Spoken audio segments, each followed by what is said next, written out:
Israel और Hamas के बीच युद्ध विराम समझौता चल रहा है। इसी बीच हमास ने 2 बार में इसराइल के 7 बंधकों को रिहा किया है, तो वहीं इसराइल ने भी इन 7 बंधकों के बदले अपनी जेलों से करीब 290 कैदियों को रिहा किया है।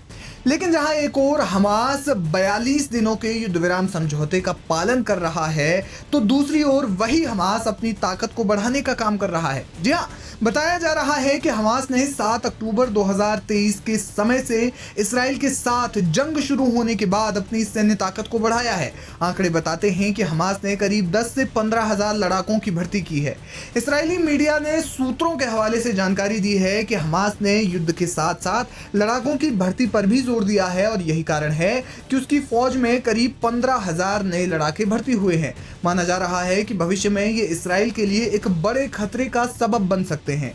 हाल ही में अमेरिका के पूर्व विदेश मंत्री एंटनी ब्लिंकन ने भी एक बयान में कहा था कि अमेरिका का मानना है कि हमास ने उतने ही लड़ाकों की भर्ती की है जितने उसने फिलिस्तीनी इलाकों में खोए हैं। उन्होंने कहा, हर बार जब इसराइल अपने सैन्य अभियान को पूरा करता है और पीछे हटता है तो हमास फिर से संगठित हो जाता है और फिर से उभर कर सामने आता है, क्योंकि खालीपन को भरने के लिए और कुछ नहीं है।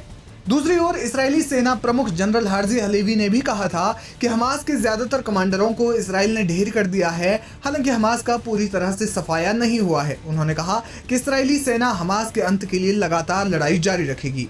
ऐसे में सवाल ये है कि हमास के पास कितने लड़ाके हैं। कई अंतर्राष्ट्रीय रिपोर्ट्स बताती हैं कि हमास के पास 7 अक्टूबर 2023 को इसराइल के साथ जंग शुरू होने से पहले करीब 30,000 लड़ाके थे।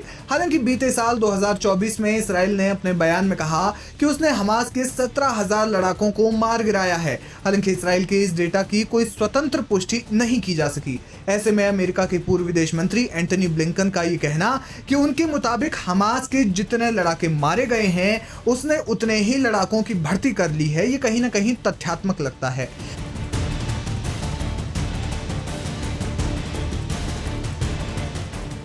तमाम रिपोर्ट्स बताती हैं कि हमास अपने आप को लगातार खड़ा कर रहा है, वरना यूं ही 15 महीनों से महज 30,000 लड़ाकों के साथ किसी जंग को जारी रखना इतना आसान भी नहीं है।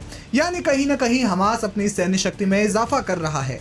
जानकार मानते हैं कि हमास का लगातार अपने पैरों पर खड़े होने का कारण ये है कि उसे फिलिस्तीनी लोगों का समर्थन है।